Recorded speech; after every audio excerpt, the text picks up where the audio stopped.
ये दिख रहा है ना ऑनलाइन वाले बच्चों को, समझ में आ रहा है, पढ़ते बन रहा है? Yes, sir. हाँ. So a group of student class 10th visited India Gate on an educational trip. The teacher and student has interested in the history, as well as the teacher narrated that India Gate official name Delhi Memorial originally. तो ये वो पहली line जो काम की नहीं रहती वो है. ठीक है.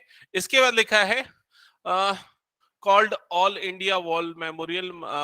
ठीक है, ये सब चीज ठीक है, यहाँ तक सब ऐसे पूरा हिस्ट्री बता दिया. ठीक है, यहां से देखते हैं. The teacher also said that India Gate which is located at the which is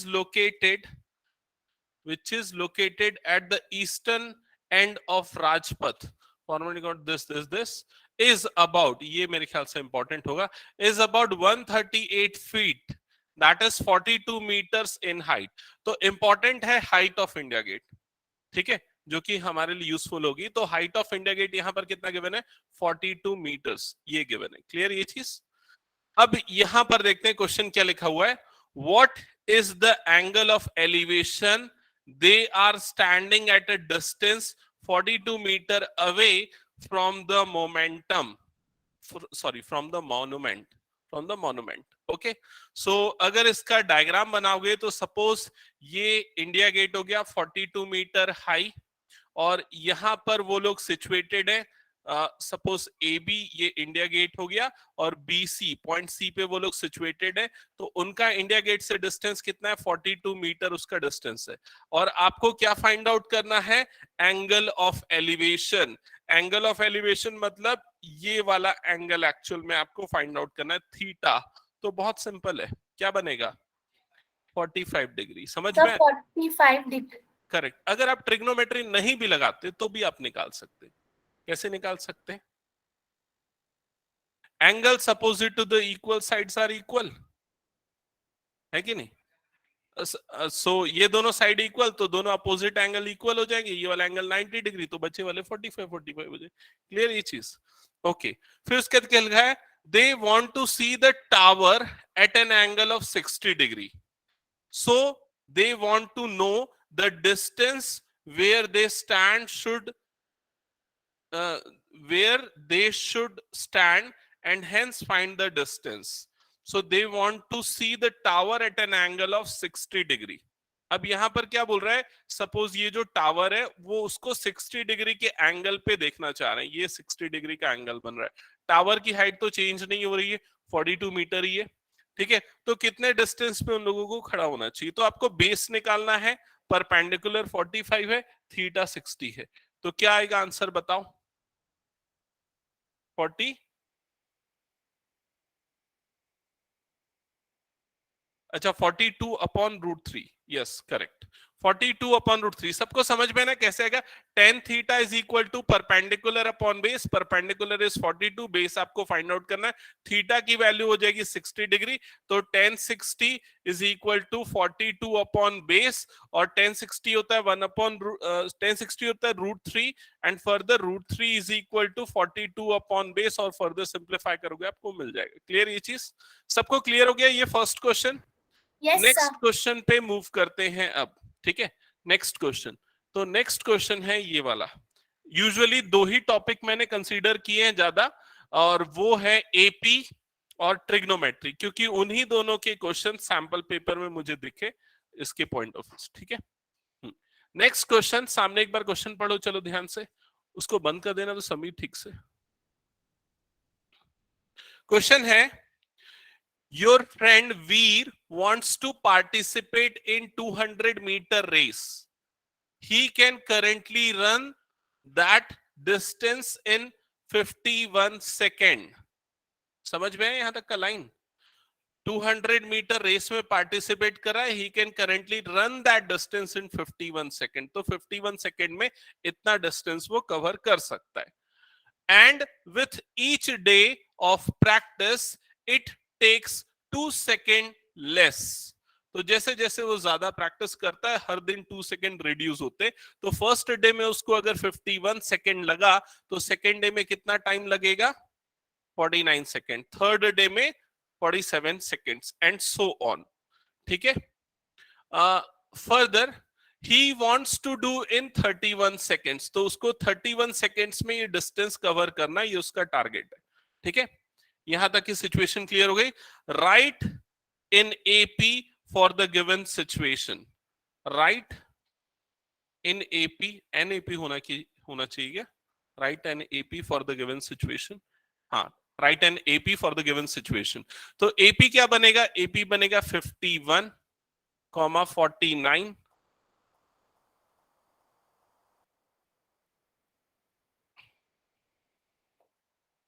51, 49, 47, फिर क्या होगा 45 and so on up to what 31, up to 31, ये बन जाएगा एपी। ठीक है, अब इसके बाद ये फर्स्ट का आंसर हो गया, यहां पर आपको 2 मार्क्स मिल गए। ठीक है, अब नेक्स्ट क्या बोल रहा है? हाँ, ये बेसिक ने मिक्स्ड लिया, मैंने ओसवाल के सैंपल पेपर ने जितने भी दिए ना सब ले लिया।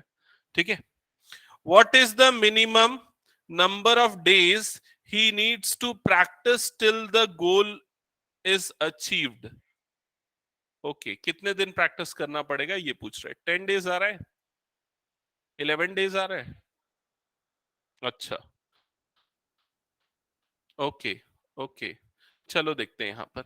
सबसे पहले फर्स्ट टर्म क्या हो गया? a is equal to 51, common difference d is equal to क्या हो गया 49, क्लियर ये चीज। और l लास्ट टर्म इज 31, या nth टर्म जिसको हम लेते हैं an इज 31। तो an इज इक्वल टू क्या होता है? an is equal to a plus n minus 1 into d।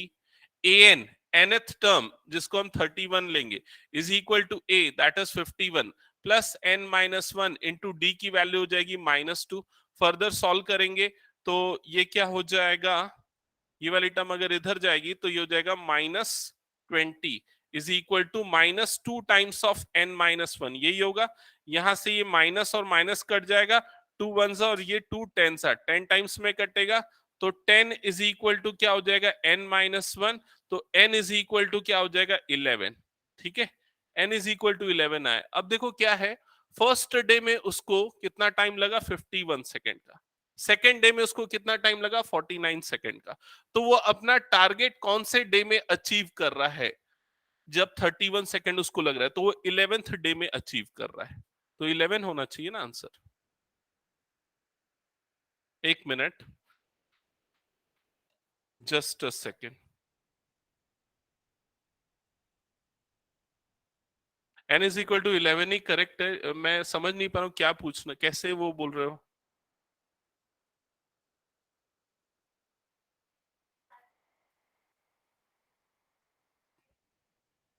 नहीं नहीं, ऐसा ऐसा नहीं है एक्चुअली ना। अ, अगर एक दिन पहले की बात करें, अगर n इज इक्वल टू 10 लेते तो 10th डे जब उसने प्रैक्टिस की तो उसको कितना टाइम लगा होगा? 33 सेकेंड लगा होगा, ऑब्वियस है। तो 10th डे में अचीव हो गया, हम ये तो नहीं बोल सकते ना। इसमें क्या बोला है? What is the minimum number of days he needs to practice till his goal is achieved?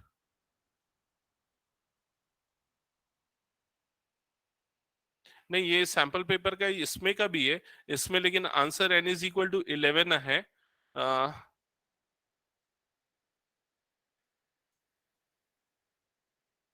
हाँ, ये सीबीएसई सैंपल पेपर का है। अच्छा okay, what is the minimum number of days he needs to practice till his goal is achieved? Yes actually minimum number of days अगर हम 10 consider करते, on 10th day his goal has not been achieved, so 10th अगर लिखेंगे तो that will be incorrect. ठीक है, his goal is achieved on 11th day because 11th day will be considered as his practice day, 11th day भी उसका practice day होगा ना, so on 11th day the goal has been achieved। मेरे ख्याल से 11 ही करेक्ट होगा और बुक में भी वही लिखा हुआ है। हालांकि तुम्हारा भी डाउट करेक्ट है, थोड़ा सा कॉन्फ्लिक्टिंग है इसमें, ये चीज तो है।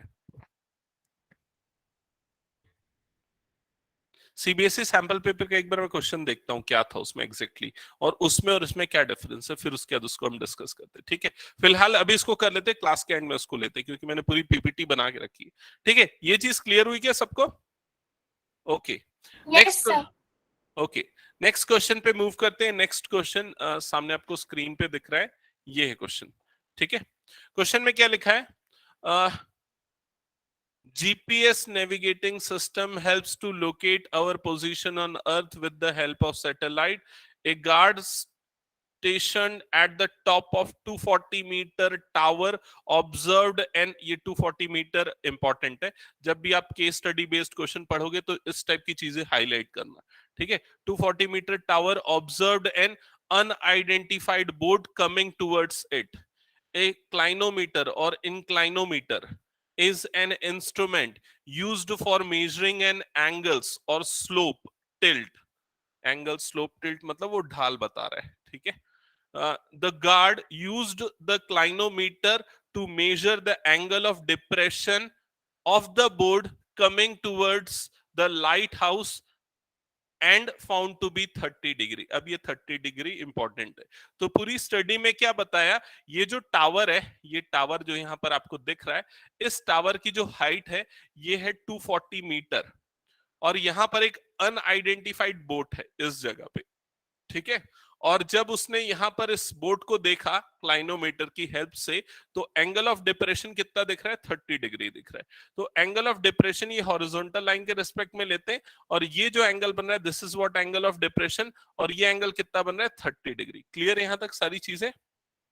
आगे लिखा है lighthouse of Mumbai harbour picture credit. अच्छा, ये पिक्चर जहां से लिए वो बता रहे। ठीक है, make a labelled figure on the basis of given information and calculate the distance of the boat from the foot of the observation tower.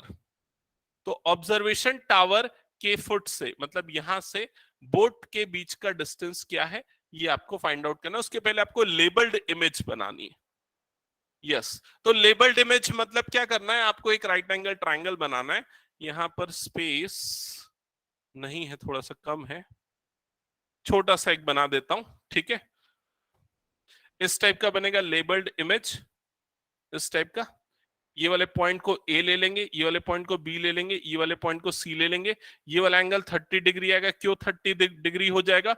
Alternate angles. ठीक है, और ये हाइट गिवन है 240 मीटर्स, आपको परपेंडिकुलर गिवन है और आपको base निकालना है। थीटा भी गिवन है, तो क्या अप्लाई करोगे? टेन थीटा, थीटा के प्लेस पे 30 degree is equal to perpendicular upon base, perpendicular is 240 and base is BC. तो आपको बीसी की वैल्यू मिलेगी, कितनी आएगी बीसी की वैल्यू? 240√3। क्लियर ये चीज? तो केस स्टडी वाले क्वेश्चन यूजुअली मुझे लग रहा है इजी ही होंगे, बस ये जो फालतू की चीजें जो दी हुई है ना कंफ्यूज करने के लिए, उससे आपको बचना है। सेकेंड पार्ट में लिखा है after 10 minutes the guard observed that the boat was approaching the tower and its distance from the tower is reduced by this. तो अभी एक्चुअल में उसका डिस्टेंस इतना था, हमने अभी कैलकुलेट किया, अब वो डिस्टेंस रिड्यूस होके इतना हो गया है। एक minute, from the tower is reduced by this. Okay, reduced by this, not reduced to this, दोनों में डिफरेंस है ना। रिड्यूस्ड बाय दिस मतलब इतनी क्वांटिटी से रिड्यूस हो गया है। क्लियर ये चीज? He immediately raised the alarm.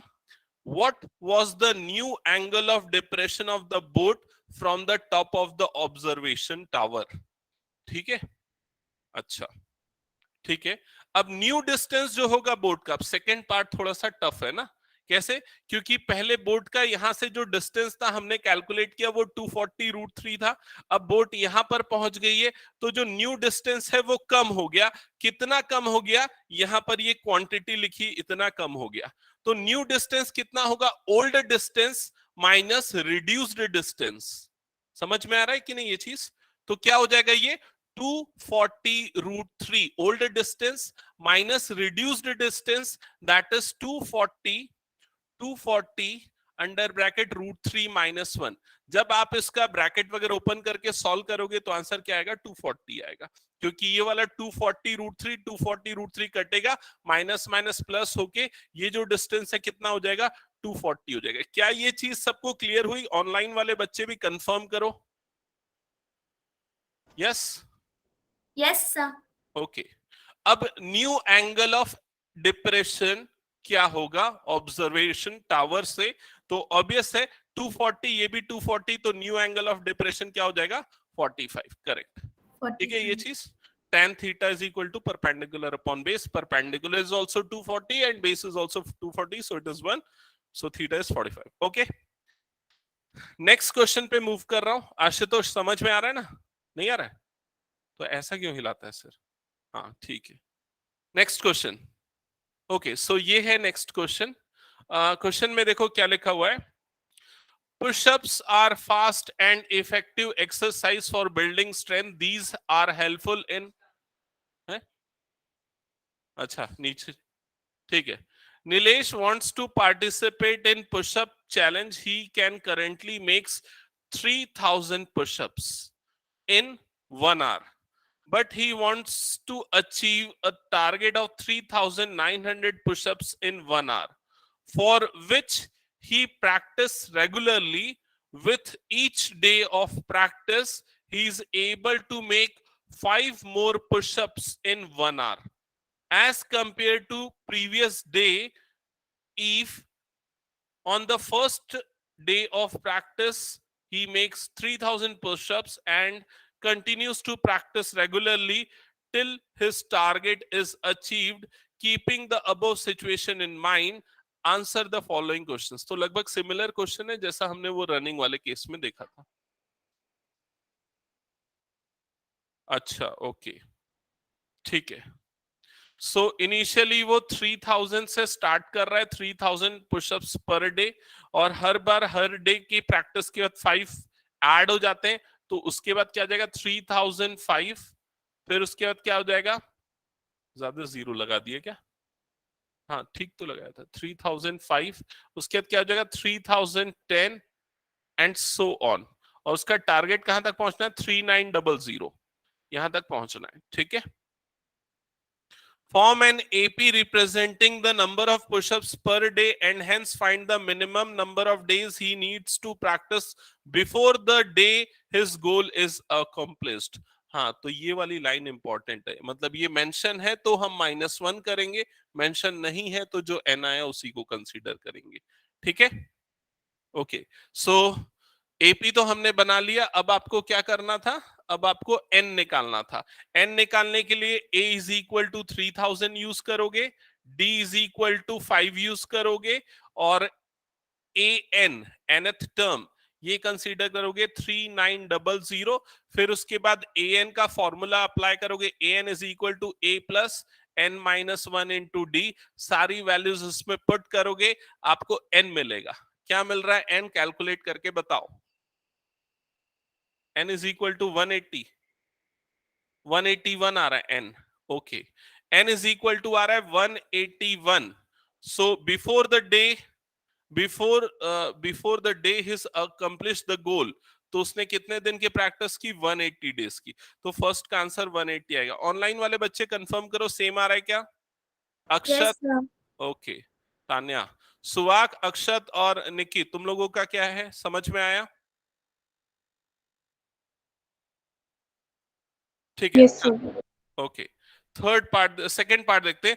Find the total number of pushups performed by the Nitesh up to the day of his goal is achieved. तो क्या करना है, एस एन निकालना है, ठीक है। सो सबका सम निकालोगे, दैट्स इट, हो जाएगा आंसर, हो जाएगा ये। छोड़ दो इसको। Find the total number of pushups performed by the Nitesh to the day his goal is achieved. तो 181 लेंगे, to the day his goal is achieved, उस डे को भी काउंट करेगा, ठीक है। कैलकुलेट करो, मैं एक बार आंसर क्रॉस चेक कर लेता हूं तब तक।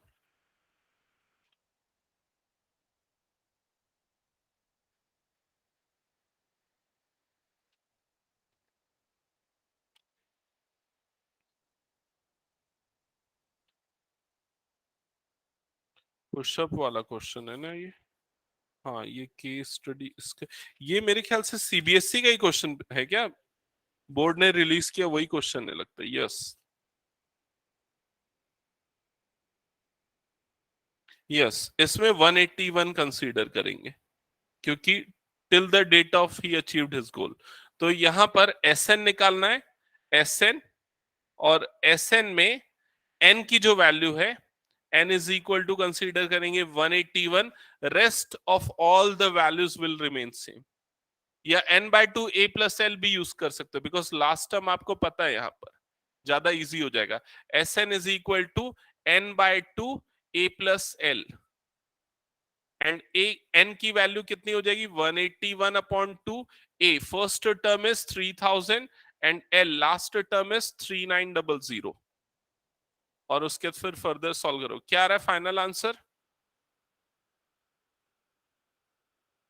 आएगा किसी का?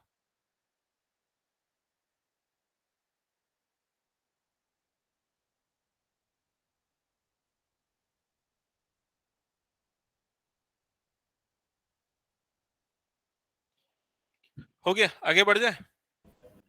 ओके, आंसर इसका आएगा 624450। आ गया क्या? यस सर, आ गया। Okay okay, just a second, next question मैं ला रहा हूं, आप एक बार ट्राई करो। हेलो, क्लास चल रही? हाँ,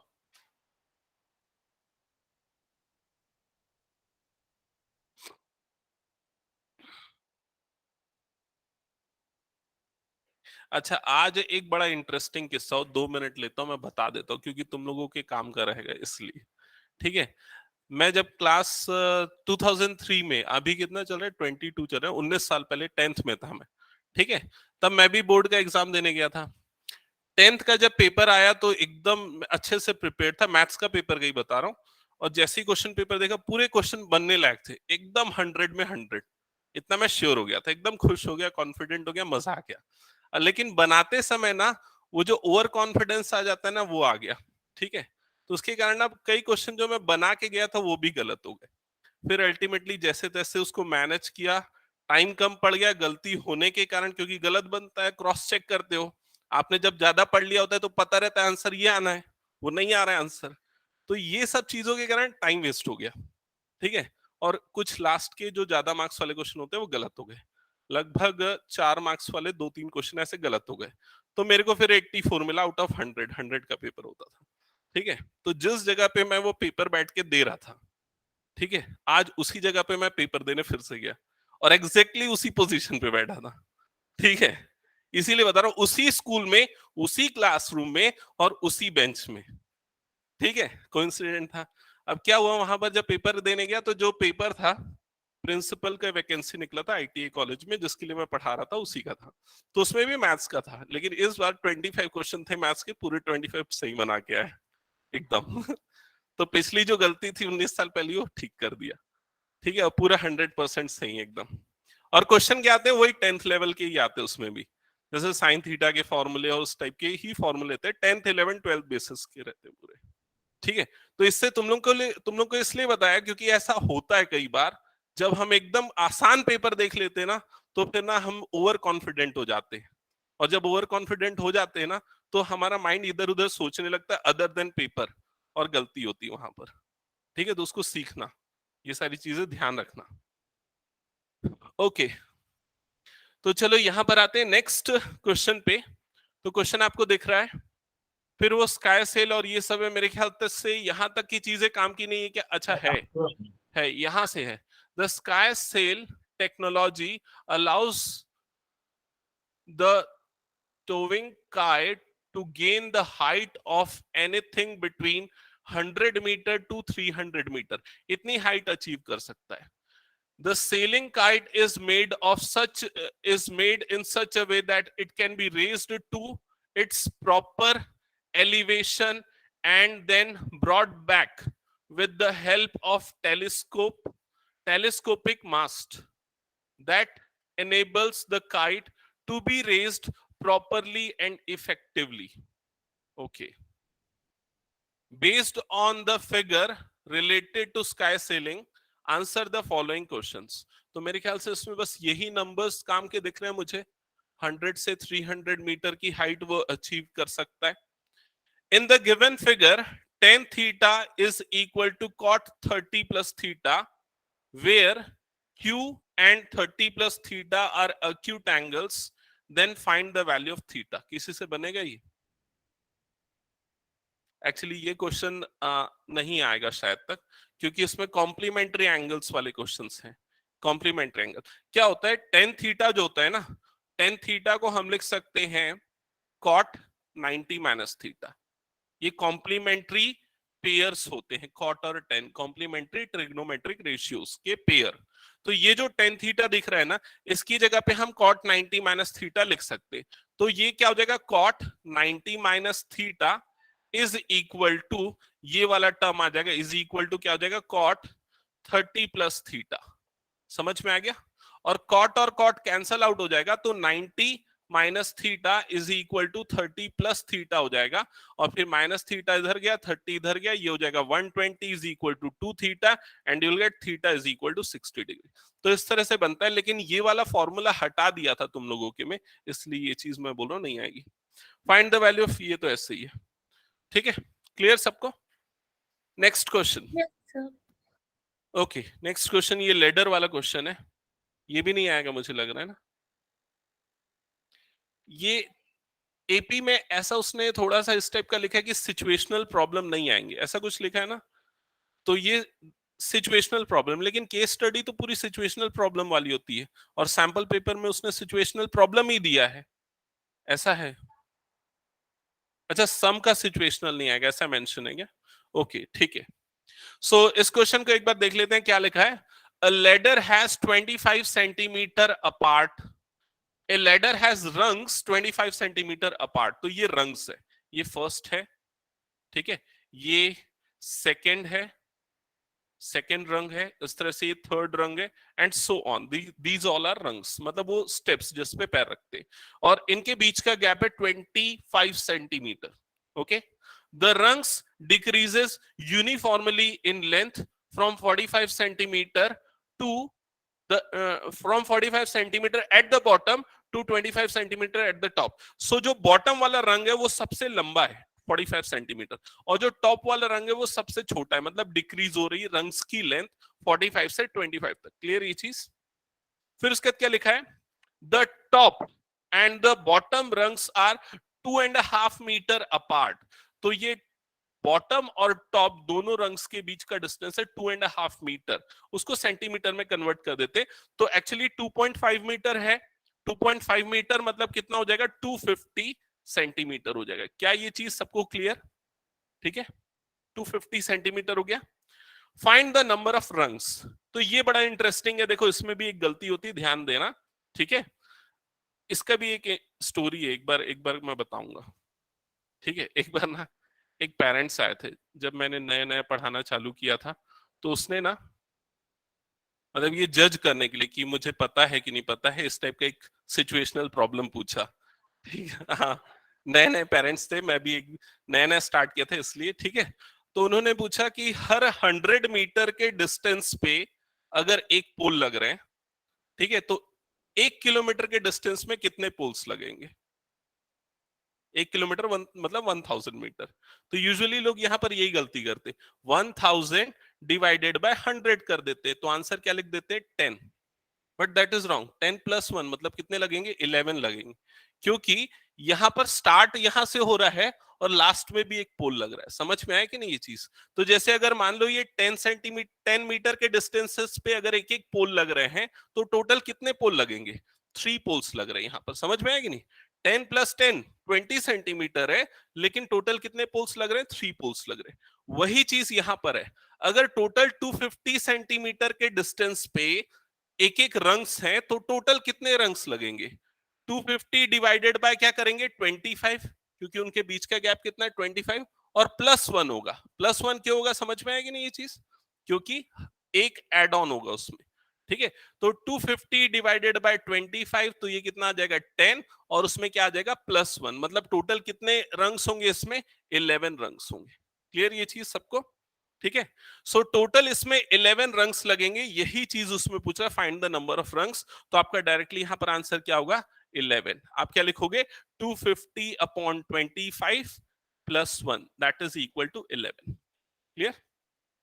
सेकेंड पार्ट में क्या बोला है, what is the length of the wood required for the rungs. तो लेंथ ऑफ द वुड इसमें निकालना है आपको। क्लियर ये चीज। तो बताओ कैसे निकलेगा length of the wood required to make the rungs. देखो n इज इक्वल टू 11 हो गया, 11 रंग्स लग रहे हैं।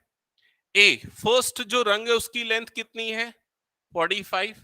लास्ट जो रंग है उसकी नंबरिंग पोजीशन क्या है, 11th है, मतलब A11। A11 is equal to कितना है, 25। क्लियर ये चीज। ठीक है।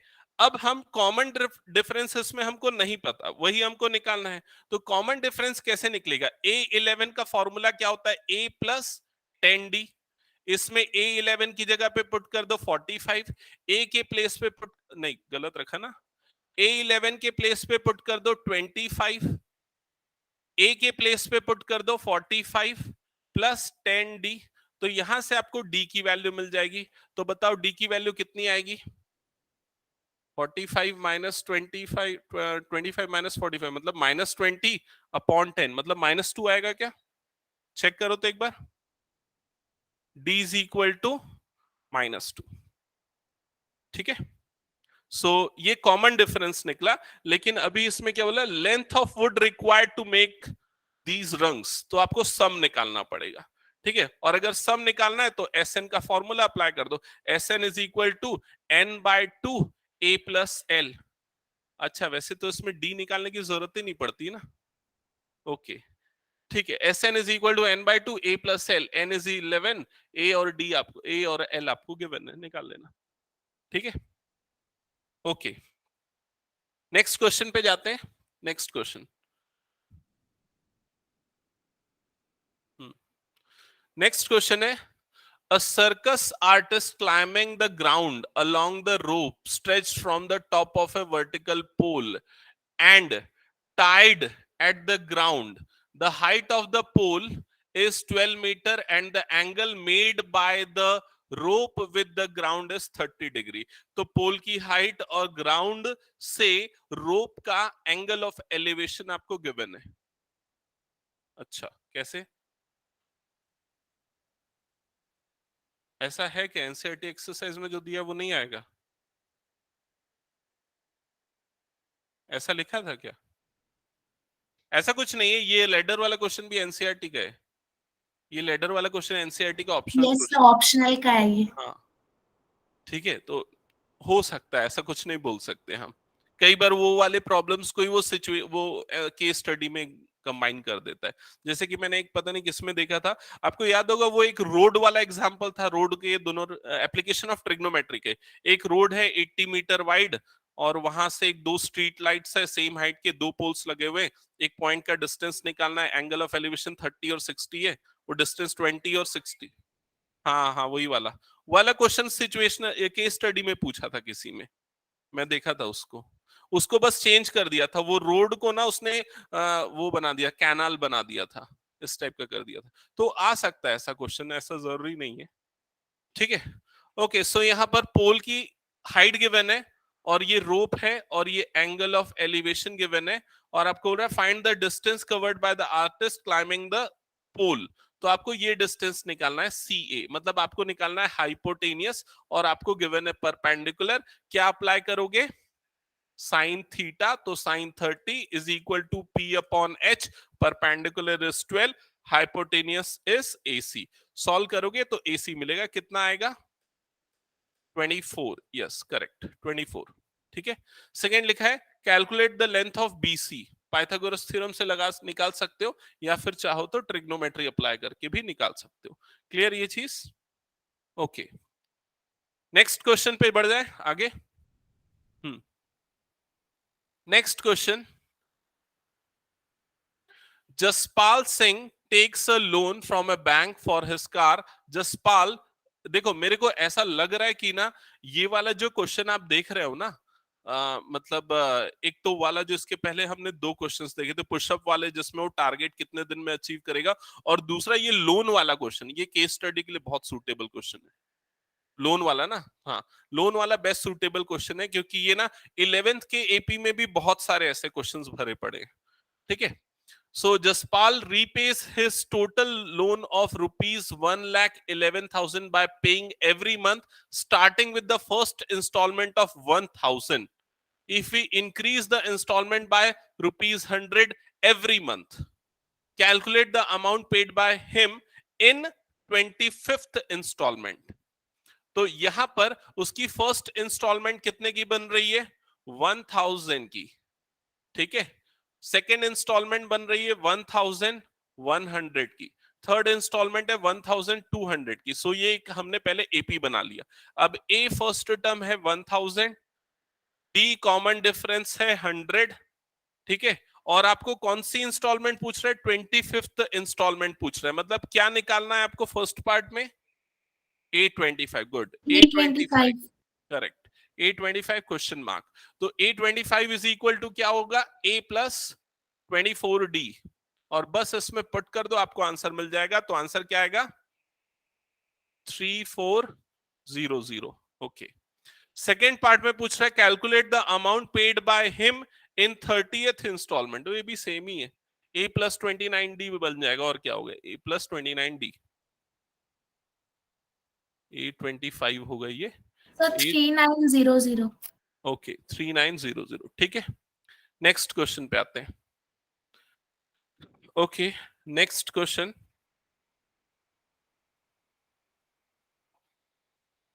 Next question, an authority wants to construct a slide in a city park for children. The slide was to be constructed for children below 12 years.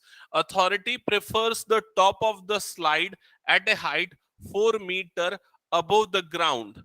तो slide की height given है ना 4 मीटर अबव द ग्राउंड, तो यहां पर आपको actually AC given है 4 metre, and the ground and inclined at an angle of 30 degree. ये एंगल ऑफ इंक्लिनेशन गिवन है 30 डिग्री यहां पर जो गिवन है।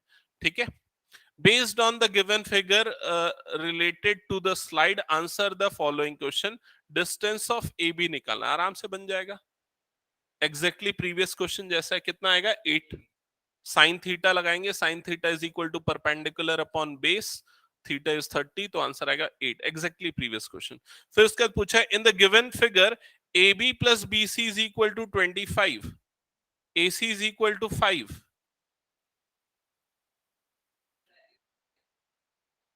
अच्छा, चेंज किया है क्या इससे? if हाँ, if AB plus BC is 25, AC is 5, then find the value of BC। क्या करोगे इसमें? इसको पहले डिलीट कर देते। ठीक है, इधर देखो, सबसे पहले हम एक काम करते हैं, हम AB को ले लेते हैं x, तो BC कितना हो जाएगा? 25 माइनस x। समझ में आ गया? AC कितना गिवन है?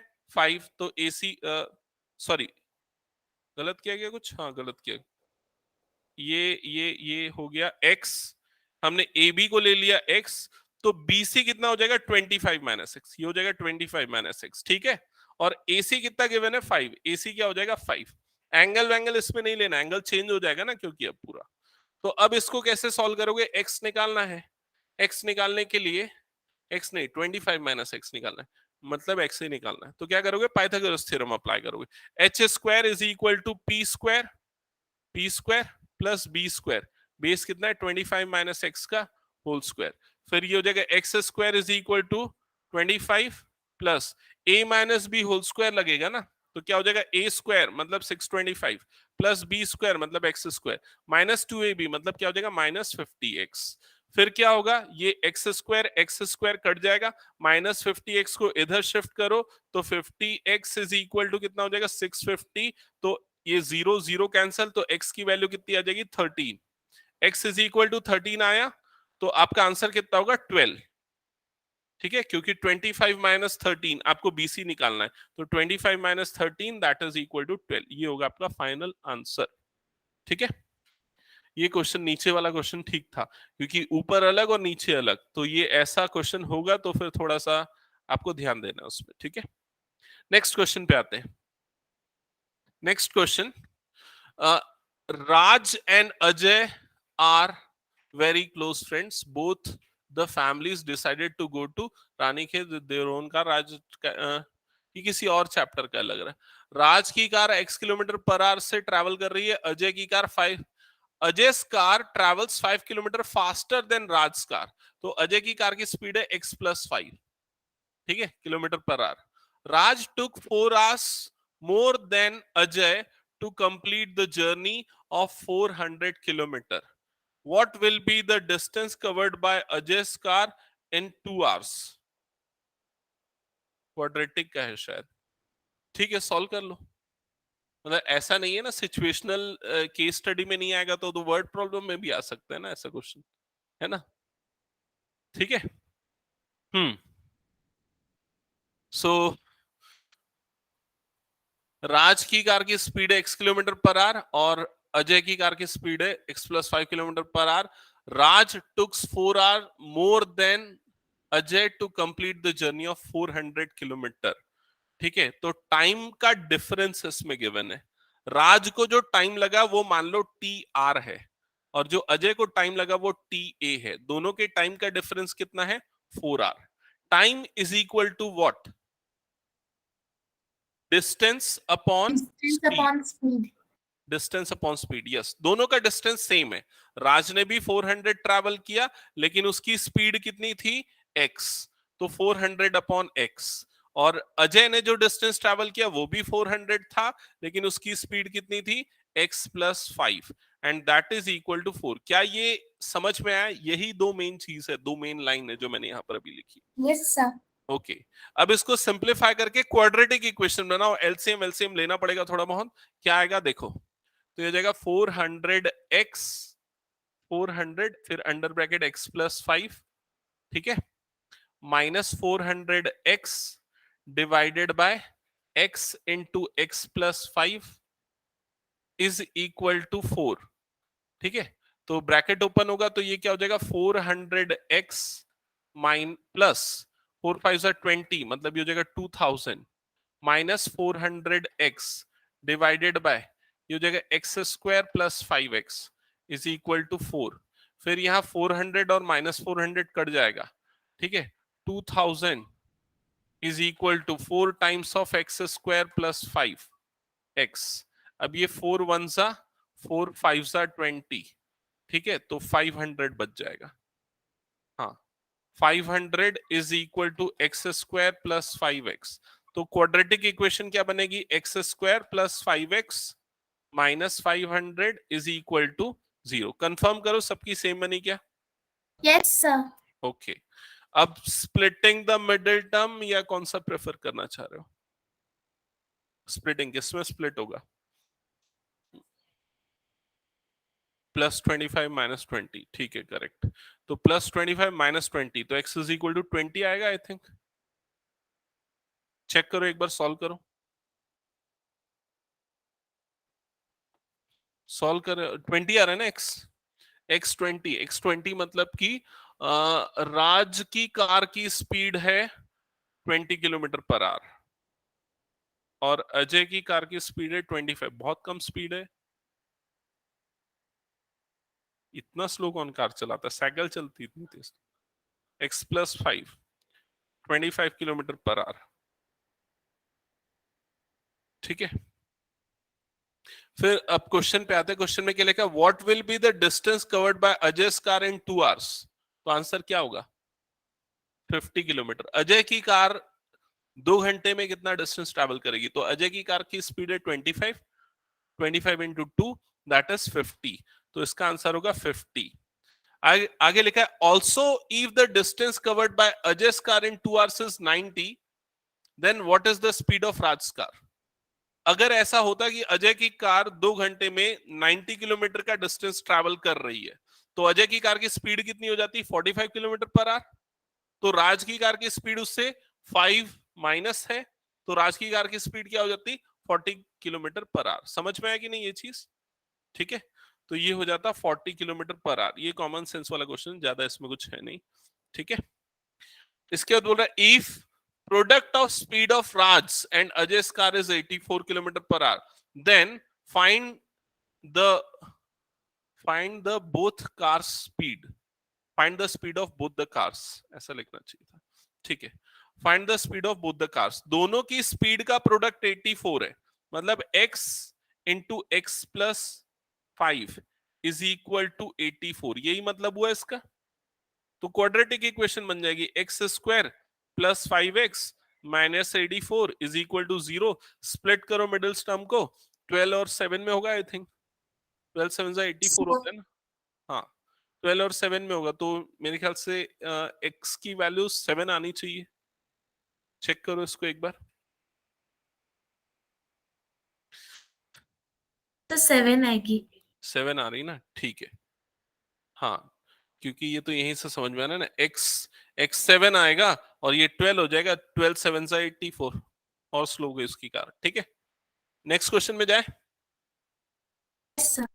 Okay, next question again trigonometry का क्वेश्चन है। स्ट्रेट हाईवे लीड्स, ये भी मेरे ख्याल से एनसीईआरटी टाइप वाला ही क्वेश्चन है क्या, उसी टाइप का कुछ दिख रहा है।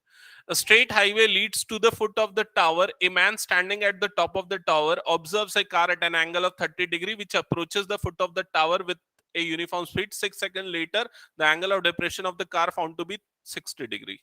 तो इतने बार पढ़ चुका हूं कि याद हो गया, रटा गया है। 3 seconds, ठीक है। तो यस 3 सेकेंड करेक्ट आंसर होगा। ये सबसे बन जाता है या किसी से नहीं बनता तो बोलो, अंशिका मैं बता दूंगा क्लास के बाद, ठीक है। बन जाता है, और ऑनलाइन में सबसे बनता है या नहीं बनता है, ये मैंने 3 4 बार तो कम से कम बताई है क्लास में, हर किसी का एक ना एक बार डाउट था, ठीक है। इसको 6x, चलो इस पर डिस्कशन अभी नहीं करता, बोर हो जाओगे। इसका सेकंड पार्ट क्या, 630 की वैल्यू, तो पुरानी वैल्यू याद रख लेना, ठीक है। नेक्स्ट, नेक्स्ट क्वेश्चन, ये वाला क्वेश्चन, पोटैटो वाला क्वेश्चन। ये क्वेश्चन एनसीईआरटी का, ये ऑप्शनल का क्वेश्चन है, ठीक है। चलो एक बार डिस्कस करते हैं। क्वेश्चन है, in a potato race a bucket is placed at the starting point which is 5 meters apart from the first potato and the other potatoes are placed 3 meters apart in a straight line. There are 10 potatoes in a line. तो situation कुछ ऐसी है, bucket है, 5 metre के distance पे first potato है, फिर हर 3 metre के डिस्टेंस पे पोटैटोज हैं, और ये गर्ल है, इसको इस टाइप की सिचुएशन है कि उसको पहले भाग के यहाँ तक जाना है, फर्स्ट वाले को पिक करना है, ड्रॉप करना है, फिर भाग के यहाँ तक आना है, फिर पिक करना है, फिर ड्रॉप करना है, फिर यहाँ तक आना है, पिक करना है, ड्रॉप करना है। समझ में आ रहा है कि नहीं ये चीज? तो अगर वो फर्स्ट पोटैटो को पिक और ड्रॉप कर रही है तो कितना डिस्टेंस ट्रैवल करेगी, 10, 5 आना 5 जाना, ठीक है। सेकेंड पोटैटो को पिक करके ड्रॉप करेगी तो कितना डिस्टेंस ट्रैवल करेगी, 16, क्योंकि 5 + 3 8, 8 आना और 8 जाना, 2 फ्लो मोशन, ठीक है। फिर प्लस 3 और हो जाएगा, तो थर्ड वाले के लिए कितना हो जाएगा, 5 + 6 11, 11 + 11 मतलब क्या हो जाएगा 22। क्लियर ये चीज, एंड सो ऑन। तो इस तरह से हर एक पोटैटो को पिक करने के लिए उसका डिस्टेंस ट्रैवल बढ़ते जा रहा है। फर्स्ट वाले पोटैटो के लिए उसका डिस्टेंस ट्रैवल था 10, तो सेकंड वाले के लिए कितना हो गया था 16, थर्ड वाले के लिए कितना हो गया था 22, फोर्थ वाले के लिए कितना होगा 28 होगा, and so on. So clear है, वो एक एपी फॉर्म कर रहा है, अर्थमेटिक प्रोग्रेशन फॉर्म कर रहा है, और इस अर्थमेटिक प्रोग्रेशन का फर्स्ट टर्म ए वो 10 है, और कॉमन डिफरेंस डी ये 6 है, और कितने पोटैटोज है 10 पोटैटोज है, तो एन की वैल्यू कितनी है 10 है। क्लियर ये चीज, 10 पोटैटो है ना, हाँ ये 10 पोटैटोज है, ठीक है। ओके, अब लिखा है a competitor starts from the bucket, picks up the nearest potato, runs back, मतलब ये पूरी सिचुएशन मैंने पहले ही बता दिया था जो इसने यहाँ पर लिखा हुआ है, ठीक है। In the bucket and coming back, okay, same way. What is the distance run to pick up the fourth potato? Fourth potato को पिकअप करने के लिए कितना डिस्टेंस ट्रैवल करना पड़ेगा, वो तो हमने यहीं पर निकाल दिया 28। आप A4 लिख के कर सकते हो, A4 is equal to A + 3D, that's it. A is 10 और 3 into D is 6, 6 3s are 18 plus 10 28, खत्म, ठीक है। सेकेंड पार्ट में लिखा what is the distance run by the competitor, total distance sum निकालना है, ठीक है। तो एस एन का फॉर्मूला लगाओगे, S N is equal to N by two under bracket 2a plus N minus one into D, सारी चीजें आपको पता है, 10 by 2, 2 into a is also 10, 10 minus 1 that is 9, d is 6, solve कर लो आपको SN मिल जाएगा। क्लियर?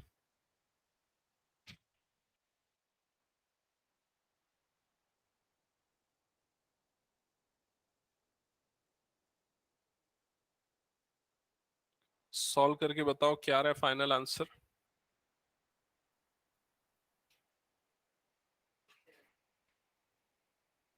370। ओके, हो गया सबका? हाँ। हाँ, ठीक है। अब नेक्स्ट क्वेश्चन पे आते हैं, ये लास्ट क्वेश्चन है। एनसीईआरटी का है क्या? ये एक्चुअली दूसरी बुक से लिया है, उस वाल का ही दूसरा वर्जन है। The production of TV sets in a factory increases uniformly by a fixed number every year. It produces 16,000 sets in sixth year, 22,600 in ninth year. तो आपको यहां पर ये जो दो चीजें गिवन है, इसका मतलब समझ में आ गया ना? क्या गिवन है? A6 is equal to 16,000 and A9 is equal to 22,600. ठीक है, ये गिवन है। इसके बाद लिखा what is the production during first year. Okay, ठीक है। इसके लिए क्या करोगे आप? A6 को लिखोगे A plus 5D is equal to 16,000 और A9 को लिखोगे A plus 8D is equal to 22,600 और उसके दोनों को सब्सट्रैक्ट कर दोगे जस्ट बिकॉज A एलिमिनेट हो जाएगा, ये हट गया, और 5D माइनस 8D मतलब क्या हो जाएगा? Minus 3D। यहां पर इनका डिफरेंस कितना आएगा? माइनस 6,600। सो फर्दर माइनस और माइनस कैंसल आउट होगा and you will get D is equal to 3,300। यही आएगा ना D? Oh sorry, 2,200, correct. D is equal to 2,200। 2,200 D की वैल्यू को उठा के यहां पर पुट कर दो किसी भी एक इक्वेशन में। सपोज यहां पर पुट करो तो आपको A मिल जाएगा। क्या आएगा? A 5,000। ओके, फर्स्ट हो गया सबका।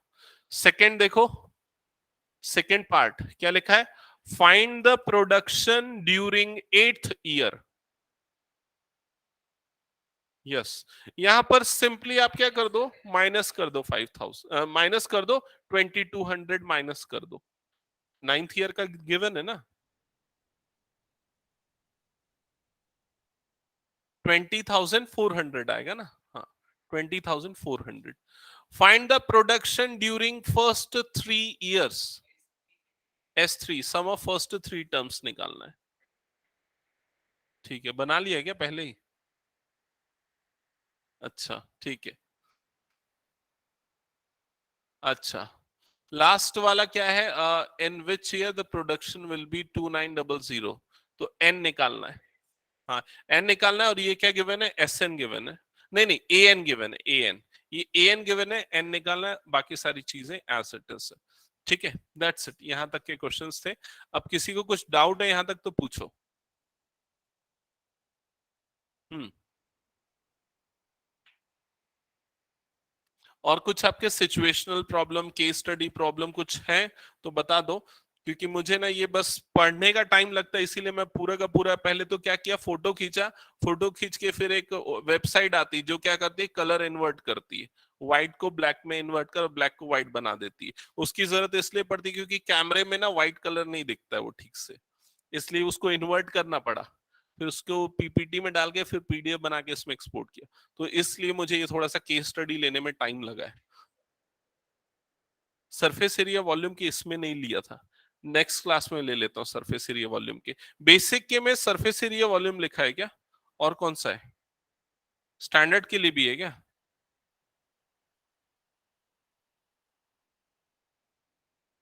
बेसिक में कौन कौन सा है, 2 केस स्टडी में कौन कौन सा, और एप्लीकेशन? अच्छा, तो नेक्स्ट क्लास में मैं ना सरफेस एरिया वॉल्यूम का ले लूंगा, ठीक है? ओके, ठीक है, कुछ डाउट है तो पूछ सकते हो, अदरवाइज मीटिंग लेफ्ट कर सकते हो। Thank you. Thank you sir. Okay, welcome. Thank you, sir.